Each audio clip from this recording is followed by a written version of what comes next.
Mount Justice Comics. Zack Snyder is out on the Junket Trail, I guess. Rebel Moon Part 2, I think, is coming out. Yes. Yes. So he's still talking about Justice League, I guess, for some reason. Right. Okay, so Zack Snyder's movies aren't to everyone's taste. It's an understatement. With his unique visual style often splitting... See, it's not his visual style I don't like. It's that he can't write a cohesive story to save his life. Anyways. Yes. On the DC side, Snyder's work on movies like Man of Steel, Batman v Superman, and his cut of Justice League has been similarly divisive. Even this week, he's coming under fire for saying that Kid Crusader should kill. Snyder is now questioning why some fans hate him. I don't hate Zack Snyder as a person. I just don't like his work, for the most part. I don't understand. I remember the last article said Zack Snyder love him or hate him, and I'm like, hate him? I don't understand. What? It's a movie. He said on the Joe Rogan Experience. I had an eye roll there just because you couldn't see it on the camera. I have no issue with you not liking the movie. That's not the question. Who cares? The thing is, you'd hate me. I don't understand that. It's a lifestyle choice for a lot of people. It's not a movie. If I made a romantic comedy, you'd be like, okay, that was fun. I love that fans feel this passionately. In no way would I criticize that because I live the same life. For me, it's morning, noon, and night. For those guys, it's not just a movie. So you have to, on some level, have to acknowledge that this is their religion. They feel strongly about it. The truth is, it's my religion too. Alas, Snyder appears to be reading from a different Bible, particularly if his comments we shared earlier this week about Batman are about Batman are any indication. While it's true that Snyder does receive a lot of unwarranted hate for his creative decisions, having Superman kill Zod was a mistake, albeit not one which warrants the sort of abuse he often receives. It'll be harder for some fans to back him after seeing an interview like this. People are always like, Batman can't kill, so Batman can't kill is canon. And I'm like, okay, well, the first thing I want to do when you say that is see what happens, and they go, well, don't put him in a situation where he has to kill someone. And I'm like, well, that's just like you're protecting God in a weird way, right? You're making your God irrelevant.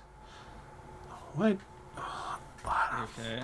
Yeah, it's soup. It's word soup, word salad. Word soup? Holy hell. Yeah, I guess. The director, it's alphabet soup. I loved that as a kid. The director also argued that more people must have seen Rebel Moon than Barbie, believing that would translate to 1.6.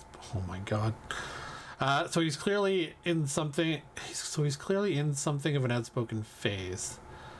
No way, given the reviews of Rebel Moon, would that have made money. Rebel Moon? Like it wouldn't have crossed its profit? No. Or, sorry, like the margin there? No. Which is like what, like two? I don't know if they ever released how much it cost. I thought it was like 220 or something. Or like, dare I even say 260? For both parts of Rebel Moon, it's 160 million. For both? Yeah, well, they filmed it filmed it back to back. As one. So, wow.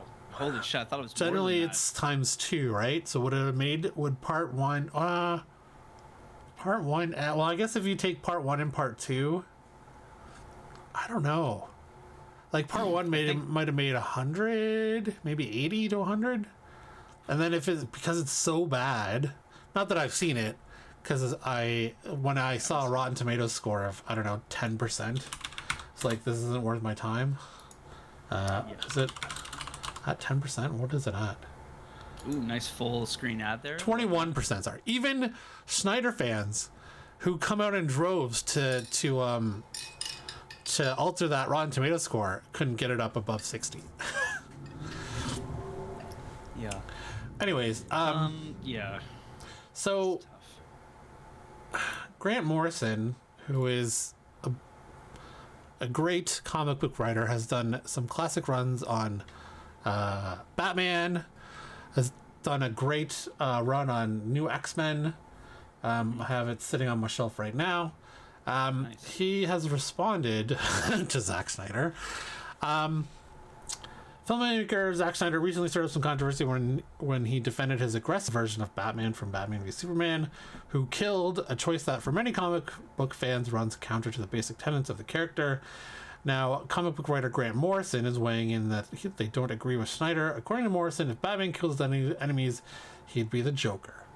In the recent newsletter Xanaduum, Morrison, whose own work has been among some of the more definitive takes on Batman, dug into not only the practical aspect of why Batman doesn't kill, because he'd end up being arrested by Gordon, in theory, but also the psychological aspect of the character and how Batman's no-kill rule is something locked into him from the time he was a small child and is part of his mental state and having never fully developed, in some respect, out of the child who saw his parents murdered in Crime Alley.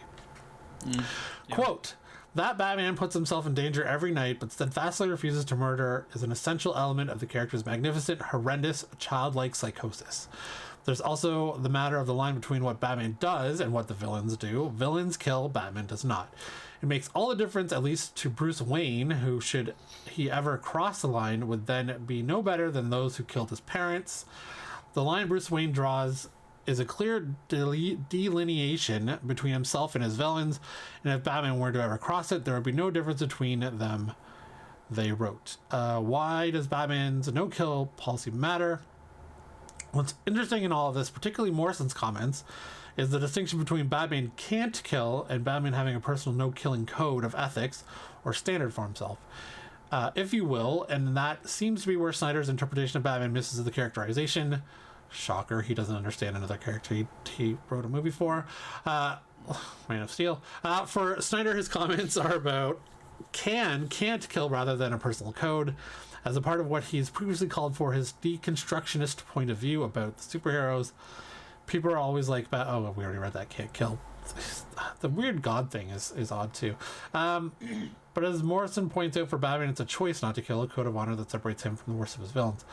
Yeah, I don't know. Anyone who's read Batman, is this hard to understand? Why he doesn't kill? I don't think so. Yeah, I don't think it's that hard. And I don't... Well, it was hard for Schneider. Schneider. Yeah. Let's just say I think it was a good idea to move on from Schneider and have Gunn, who is a comic book fan and fundamentally understands where those characters coming from. I'm not saying Gunn doesn't, have a progression of characters in their development, but he understands where they're starting from. True. Snyder seemed to have an issue with understanding where those characters were starting from. Just a little bit. Yeah. Okay. So that's Snyder Hates Batman video. Thanks.